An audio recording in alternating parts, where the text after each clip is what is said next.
All right, so let's get started. I want to introduce my guest, Bill Sturley. Bill, I'm going to let you run with it because we got a lot to talk about. We do. But I do want to mention a few things.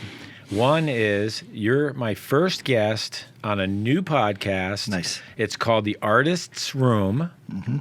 We're going to put this up on the Jim and James Morning Podcast channel as well, but you're going to be my first guest for my new channel on the YouTube, and we'll get it on Spotify and all the rest of the platforms. Nice. So I want to mention some of my supporters. You could call them sponsors.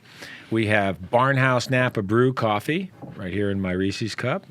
And then we have Fog Busters Coffee. They sent a bunch of coffee to me, and I loved it, so they're great. Mm-hmm. And then Spotless Cleaners in Studio City. If you're ever out there in Studio City, you want to get that beautiful jacket. Nice if I need something, you go to Spotless Cleaners. I'll go to Spotless Cleaners. And then, as we talked about, like we talked about before, I wanted to mention that today this will come out later, but today is the day that Tina Turner passed away. Mm-hmm. And I was looking up some trivia. She was abandoned when she was 11 years old. Wow. That's not her real name, Tina Turner, and I don't have it handy right now. But and also I believe his name is Ray Stevenson. Passed away recently, and he was in a movie I'd like to recommend called Kill the Irishman. It's about Danny Green, who was an Irish mobster. An excellent movie. And just one more thing. I want to say what Tina Turner's real name was, because that might surprise people. That her real name was not Tina Turner. I don't have it. So, oh yeah, I do. No, I don't. Yeah, it's Anna Mae Bullock.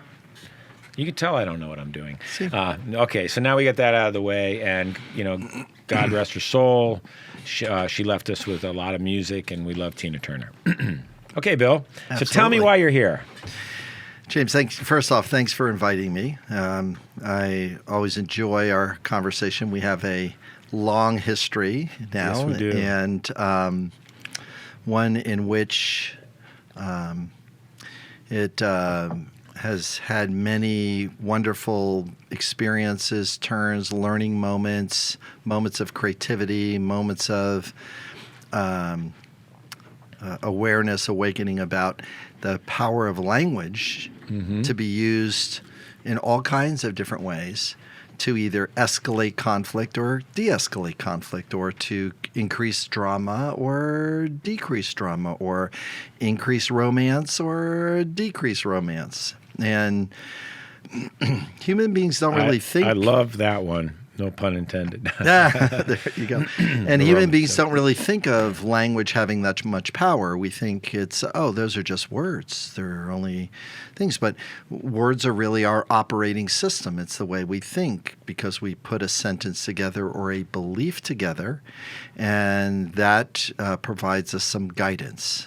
And if there's one thing that human beings really crave, is we really crave certainty. Bill, I want to ask you something. I don't want to put you on the spot or anything Sure. here, but I was just thinking about communication in general. Mm-hmm. The way we develop languages, going back to, tracing the Rosetta Stone and how they figured out, these different languages around the world. But communication, in the way that we communicate with words, is not as old as people might think on the clock compared to how long we've been around, right?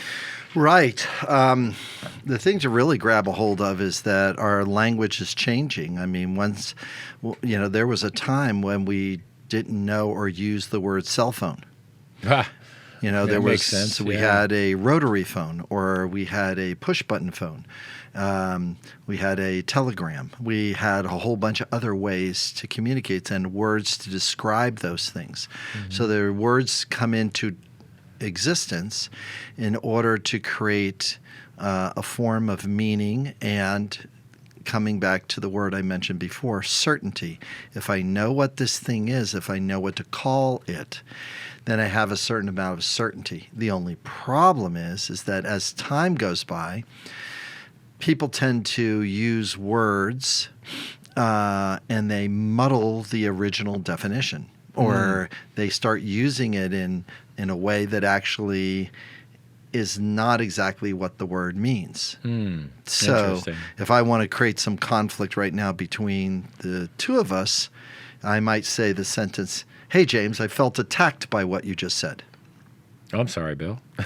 Now, notice how quickly he submitted and apologized. By the way, that is not the right strategy. Okay. Because I'll take a bite out of your leg if you apologize. Right, right. But I will tip off for the audience that the feeling of attacked is not a feeling. It's not. It's a mental projection of what I think you did to me. Uh-huh. So there's a lot of words that aren't really feeling words that people use as feeling words. I feel neglected? No, you can't feel neglected It's not a because feeling? it's not a feeling. Ah, I can gotcha. feel lonely. Mm-hmm. I can feel sad. I can feel helpless because I need connection. Now, notice how Now that's a need. Connection. that's a need. So notice that the entire conversation grounded itself as soon as I brought a need word out for a spin. And I yeah. landed in the middle of our table. Lonely is being caused by connection not being there. Boy, wouldn't it be just great if people were just that straight? Yeah, they- if they understood If they understood the motive or what the need was. that there's a need behind every feeling. Am I right or That's wrong? correct. That's right. That's right. And most people are not in touch with it. They're more externally stimulated or activated instead of taking accountability. I love what you used to teach us when I would say, well, someone made a joke or, they're jabbing me or whatever. And you'd say, well, then they're meeting their need for humor. Somebody in the class maybe, and there's a way to. It's like Ellen DeGeneres used to have this bit, and someone would say something, and they'd say, well, I'm just kidding. And she'd say, well, you're not very good at it because it was at my expense, and I didn't think it was funny. So I love the way you broke Right. it down. You broke down into the simplest form. Once you understand the needs Right. behind people's feelings, which you could say behind their behavior. The behavior, that's right. Because needs cause feelings and needs drive behavior. And another thing I noticed recently too, not to get too off track or anything, but I just noticed that the way someone's tone when they say something, and in acting, we know we could say a line 5 different ways. I remember when Tom Hanks was talking about Toy Story, he'd say it 35 different ways, and then they say, well, can you say it like this?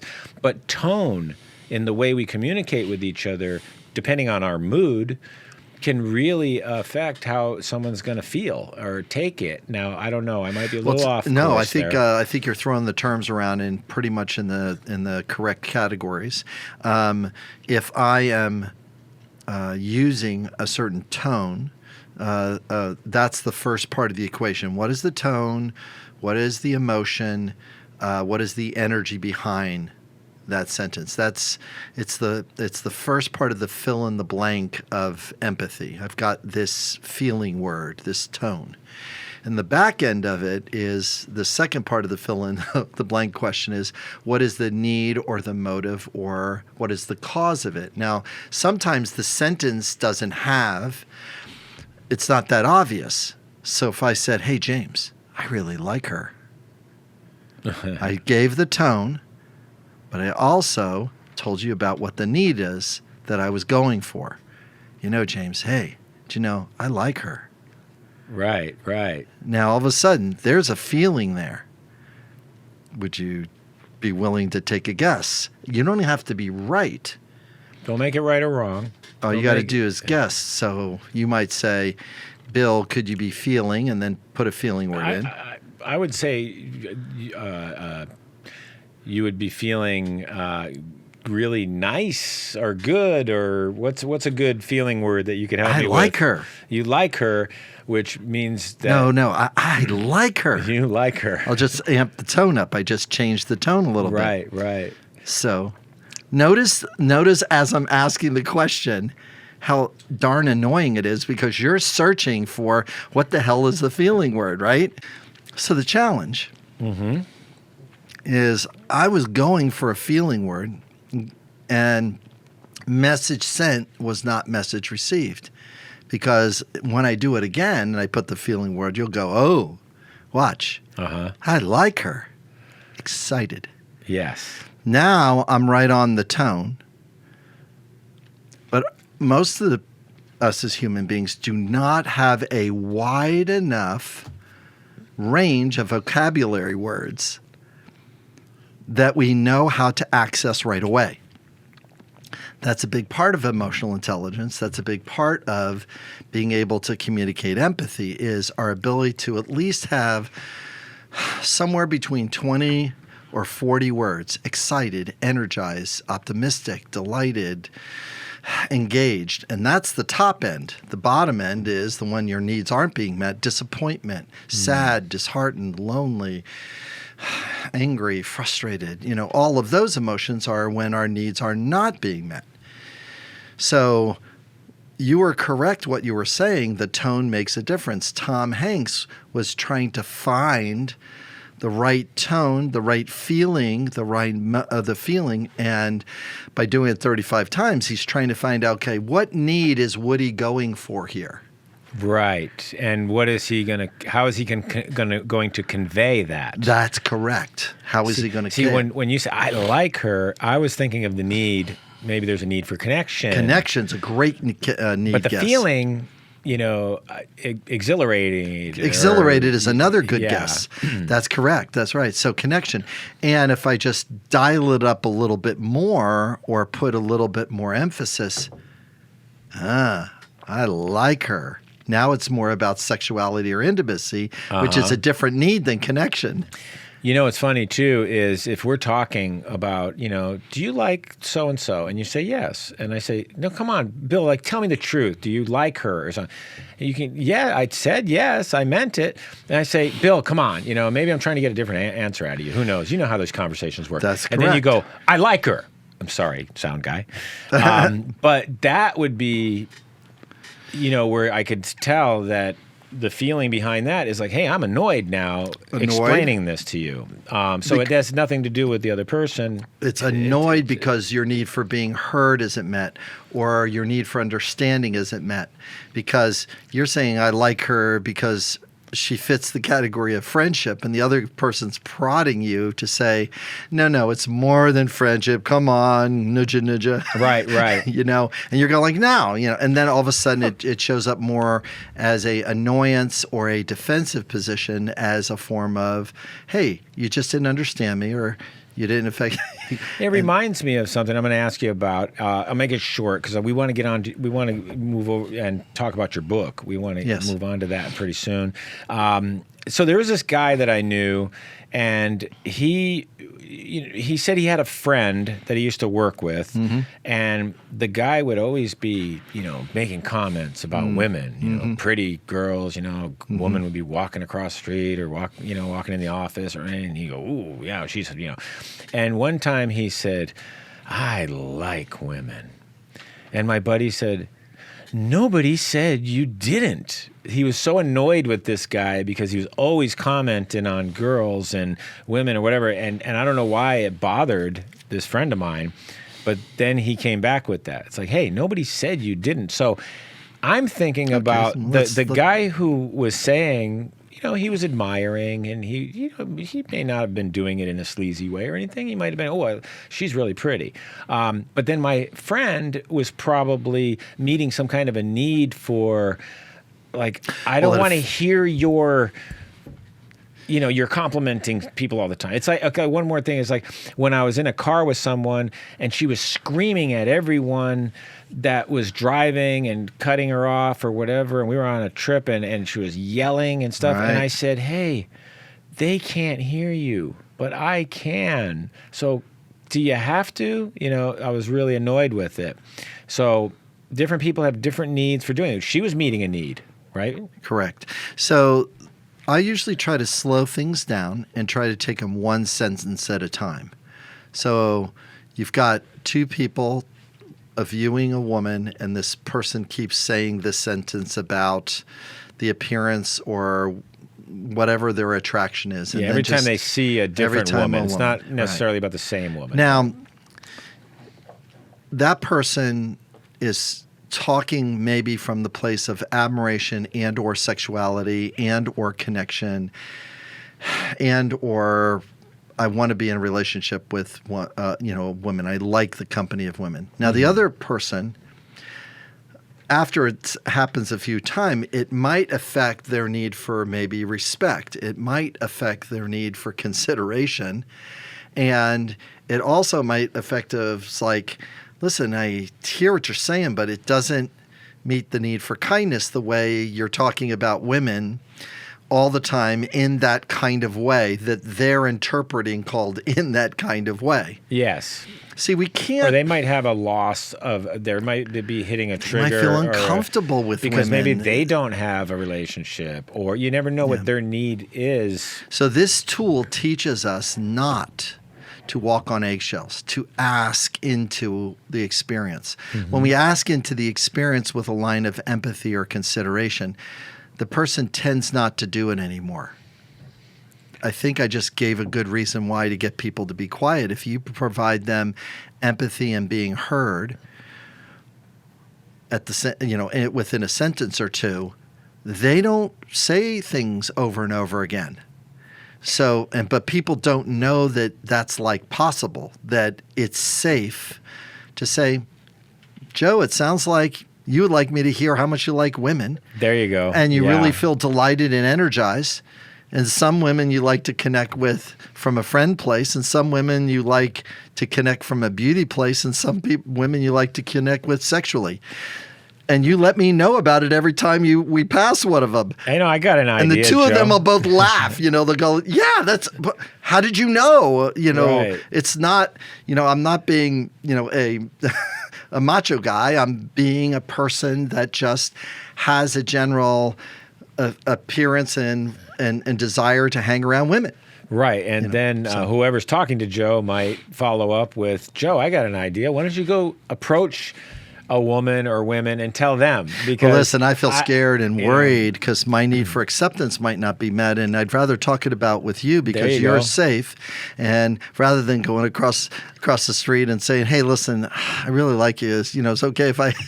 So that's a nice way to flush things out. That's all about communication. That's correct. That's instead of being annoyed by it, maybe step in and through. Start the conversation, and there a lot can be learned from that. Step in and through. And speaking of a lot can be learned, let me tell everyone about this right now because I'm so excited about it. I could barely, I couldn't even contain myself. Like I was waiting on the edge of my seat to talk about this book.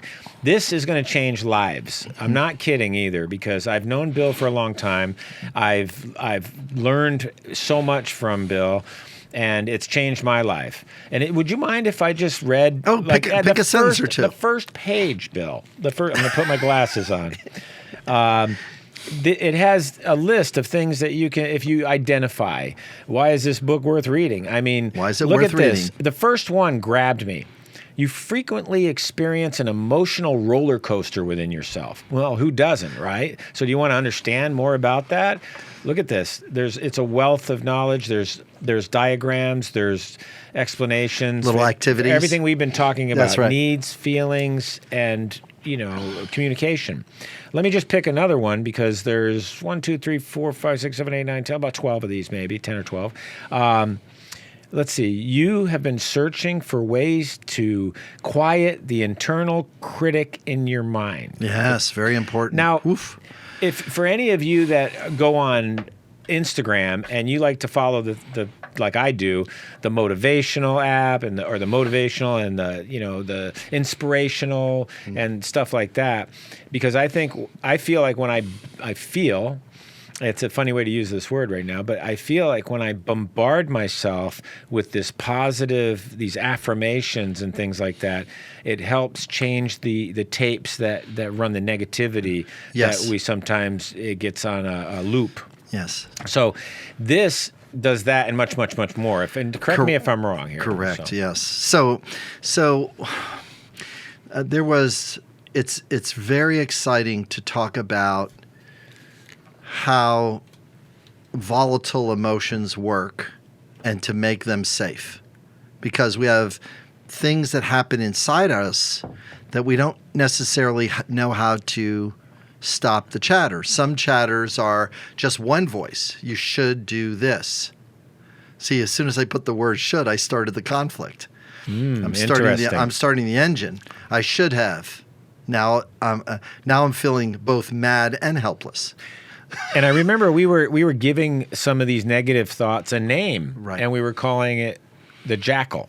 That's correct. Yeah. Now another thing I want to point out about this book is that it's revolutionizing a way of parenting for parents out there. Makes it easy. For teenagers that are coping with different things. So much easier. For people my age who is still trying to figure things out, and I'm not going to say how old I'm going to be, but I gain so much understanding because we're still learning about this thing called communication and feelings and putting them together, and it's just amazing. So just to work off that Yes. example, because that is a really good example to even start with, is I thought parenting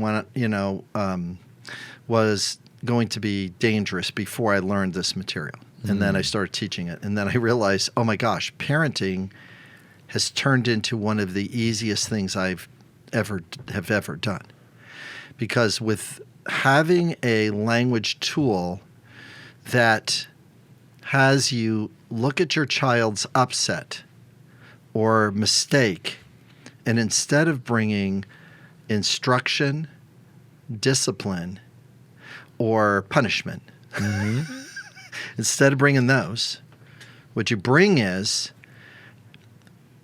empathy, compassion, and understanding until you find out where this little person was learning, how was their language activating them. And so I'm going to say this is going to sound strange, but you start to enjoy another person's upset. Let me say it one more time. You enjoy their upset. It doesn't mean... I know. That's why I had to say it twice. What do you mean enjoy it? Well, it tells It's true, though. It tells you where it starts. It says this is where the upset starts. So then I get to say, so you're really feeling mad and you just want me to hear you and you want to choose to go outside. And the kid goes, yeah. Okay, well, let's figure out how you can choose to go outside. Could you ask me this way?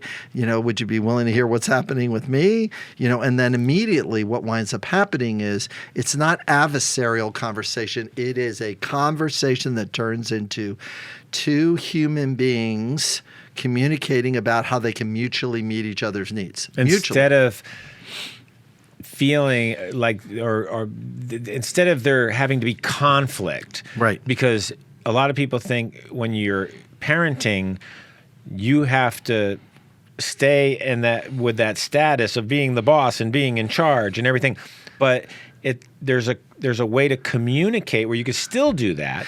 Correct. And still, you can teach that. Yes, I should be respected because I've been on this planet so many more years than you. But let's communicate in a way to where you don't feel embarrassed, or you don't feel attacked, or you don't feel chastised, or you don't feel, you tell me if I'm going off course here. Well, actually, I want them to feel whatever they would like to feel. I just want to find out what need is causing it. There you go. See, Even immediately better. It's even better. You're actually using feelings for what they're designed for. And I'm going to say it. It bugs every... See, I love this. I just love when there's learning, when it's a teaching moment. Because you don't use feelings as the problem. You use feelings, or you see feelings as indicators only. They only are oil lights.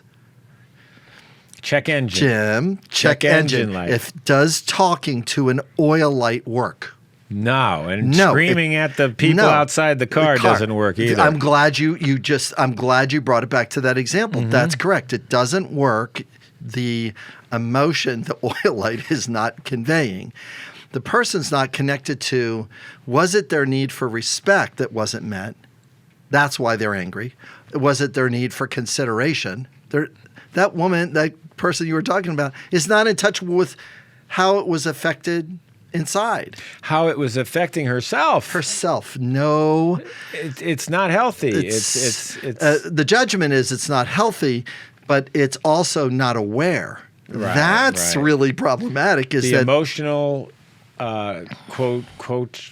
How do you say it? yeah, It's, emotional intelligence, emotional quotient. I like emotional intelligence. It's- Applied empathy. I'm going to give an empathetic moment to that woman screaming in the car. Okay. I'm hearing that you feel furious because you would like more consideration, more respect, and more fairness on the road.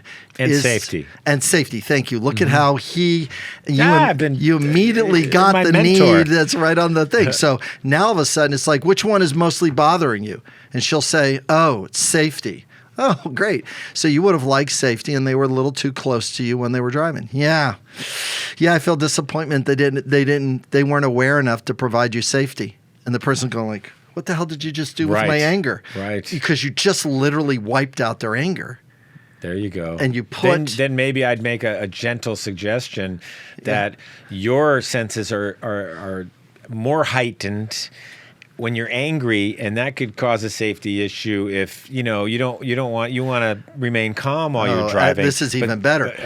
You could turn to and say, listen, I feel a little scared. I was feeling scared, and I really am needing a little more safety too. When I see you get angry like that, I have a thought. Notice I just objectify. I love the way you're.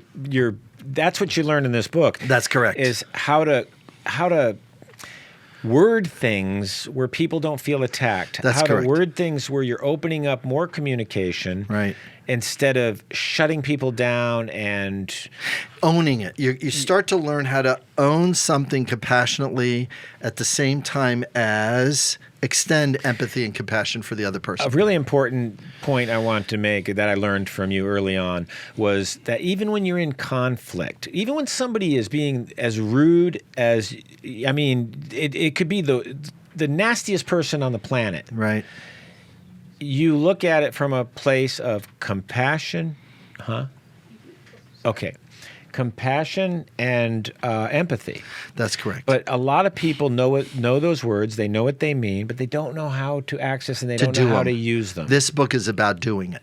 So Bill... And it redefines empathy, because as soon as you say empathy, people will use a definition. Put yourself in somebody else's shoes. Right. I think that just gives you stinky feet, is what I think that is. Yeah. But if I do real empathy, or actually applied empathy is the way I like to talk about it, is that I am going to be curious about what feeling and what need might be alive over there, might be the thing you're working on. And you're going to give me feedback so I know that my contribution is spot on. So you needed more safety. What would have that looked like? You needed respect. What would have that looked like? Those questions are so empowering. Because now they have to take ownership and the accountability comes back on them. It's not the driver that's driving away. Right. It is how you chose to be affected by them. It's amazing that's just the tip of the iceberg.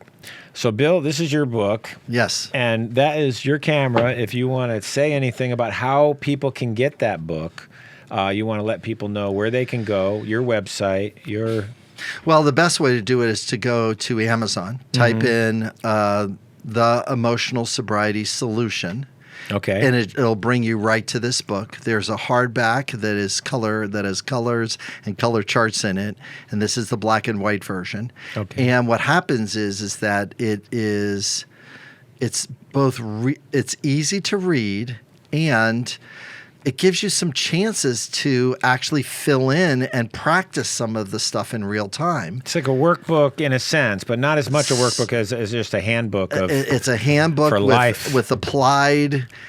I love it. Activities And in it. we're going to give away a book on occasion. So, write in the comments that you enjoyed the podcast and that you're interested in what Bill had to say. But I have the most important question of the night is, Bill, will you come back so we can do another episode? And we have so much more to cover and talk more about this great book that I know is going to, fly off the shelves. I can't wait to come back and talk about Nice Dead Person, Monster Person with you, because the jackals and the giraffes and all that. Now, I just want to thank Melrose Podcast.